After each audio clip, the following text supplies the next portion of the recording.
Presiden Prabowo resmi mengumumkan isi kabinetnya. Seratusan orang lebih ditempatkan di sana. Banyak perdebatan di luar sana, akademisi, media massa, dan beberapa kalangan mengkritisi itu. Ini yang mau gue bahas.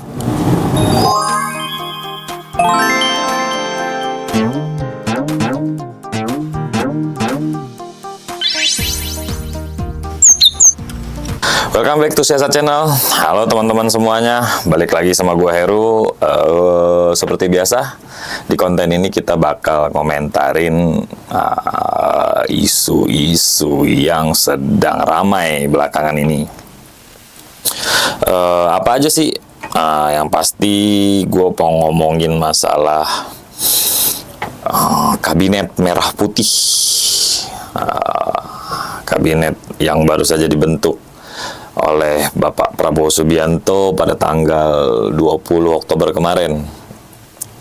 Pasca dilantik pada siang harinya, malamnya Pak Prabowo tidak menunggu waktu lama, langsung mengumumkan 109 orang isi kabinetnya untuk 5 tahun ke depan ya. Kabinet ini dikasih nama Kabinet Merah Putih. Dari namanya identik banget ya dengan sifat patriotiknya Bapak Prabowo Subianto. Total kabinet itu beranggotakan 109 orang, terdiri dari 48 menteri, 5 pejabat setingkat menteri, ditambah dengan 56 wakil menteri. Kabinet Merah Putih ini mengalami peningkatan jumlah kementerian yang signifikan dibandingkan Kabinet Kerja dan Kabinet Indonesia Maju era Presiden Joko Widodo yang hanya memiliki 34 kementerian. Jumlah ini juga sebenarnya lebih besar dibandingkan kabinet pada zaman Orde Baru ya. Kalau nggak salah itu 44 orang lah maksimal, 44 kementerian, 44 orang isi kabinet yang ada di zaman Orde Baru. Demikian pula kalau kita bandingkan dengan kabinet pasca reformasi yang berada di angka kisaran 33 sampai 39 anggota kabinet. Pertanyaan publiknya tentu saja mengacu pada layakkah susunan kabinet segemoy ini? Apa iya kabinet sebesar ini tuh benar-benar dibutuhin oleh Republik Indonesia hari ini? Sebelum menjawab itu ya, lagi-lagi harus kita ingat nih, gue mau garis bawahi lagi, Indonesia ini menganut sistem presidensialisme. Yang dimana dalam sistem ini tuh presiden memiliki kewenangan penuh untuk mengangkat atau memberhentikan pembantunya.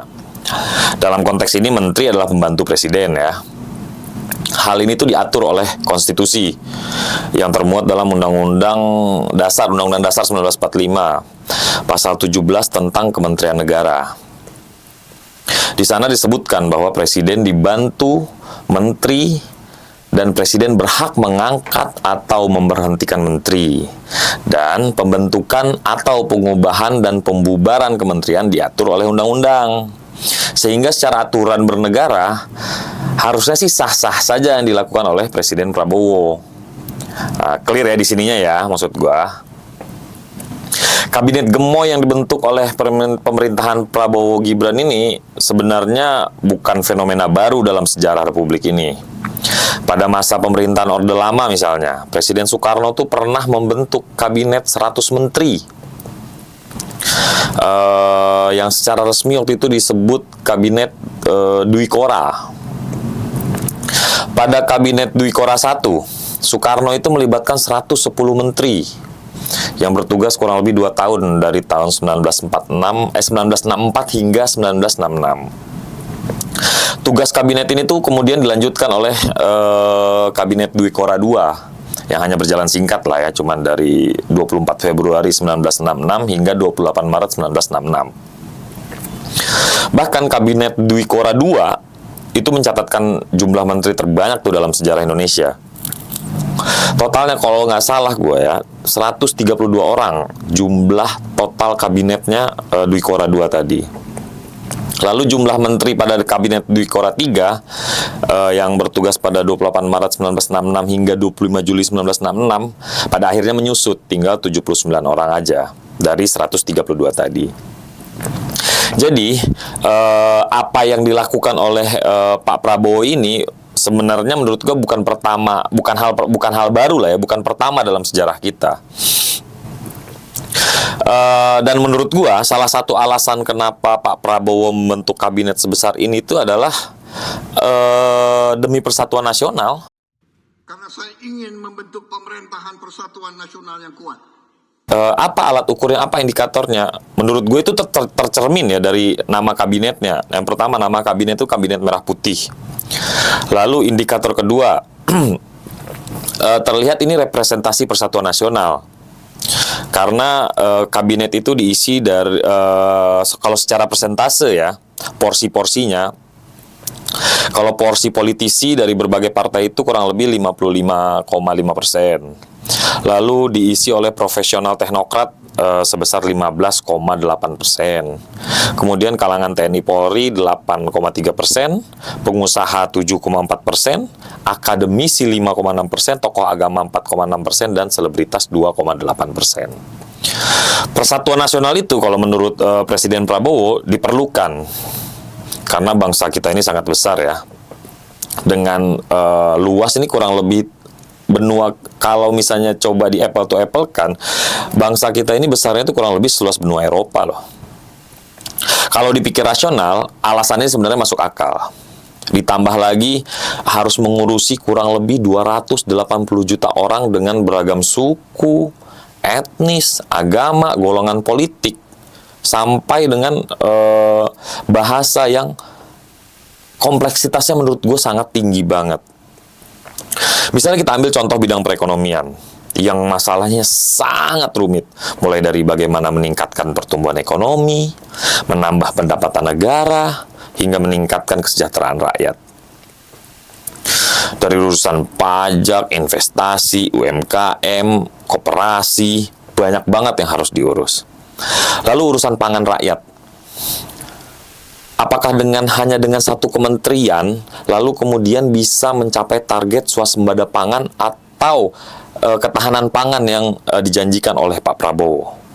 Kalau menurut gua, kalau mengikuti kabinet sebelumnya yang hanya ada satu kementerian yang mengurusi itu, menurut gua itu sulit, walaupun nggak mustahil ya. Belum lagi soal kehutanan dan lingkungan. Sektor ini tuh sebenarnya menjadi potensi besar perekonomian jika Pak Prabowo bisa melihat ini dan mengelola ini dengan baik. Kayak hari ini dunia sudah mulai membicarakan tentang pajak karbon. Itu bisa menjadi potensi pendapatan negara yang luar biasa menurut gua. Jadi harus ada kementerian yang berfokus pada hal-hal seperti itu. Lalu pendidikan. Ini juga nggak kalah penting. Pembenahan pendidikan ini jadi salah satu kunci menuju Indonesia emas di 2045. Tapi kita tahu pada periode sebelumnya kinerja pendidikan kita ini mendapatkan banyak kritikan. Makanya beberapa kementerian kemudian dipecah supaya memiliki fokus yang lebih terarah. Kita ambil studi kasus dari Kementerian Kemendikbud ya pada era Joko Widodo, Ma'ruf Amin kemarin. Akhirnya di pemerintahan Prabowo kali ini Kemendikbud itu akhirnya dipecah menjadi 3 kementerian. Yang pertama Kementerian Pendidikan Dasar dan Menengah, yang kedua Kementerian Pendidikan Tinggi, Sains dan Teknologi, yang ketiga Kementerian Kebudayaan. Pemecahan kementerian itu sebenarnya bisa dipahami karena kebutuhan kita untuk menghadapi tantangan masa depan yang makin besar. Lalu pertanyaan yang kemudian muncul pastinya, dan ini sudah barang tentu, kalau dipecah-pecah kementeriannya, otomatis pengeluaran negara bertambah dong. Ya jelas. Karena itu Menteri Keuangan Sri Mulyani sebenarnya ini lagi ngitung juga, sudah menghitung jumlah anggaran yang diperlukan untuk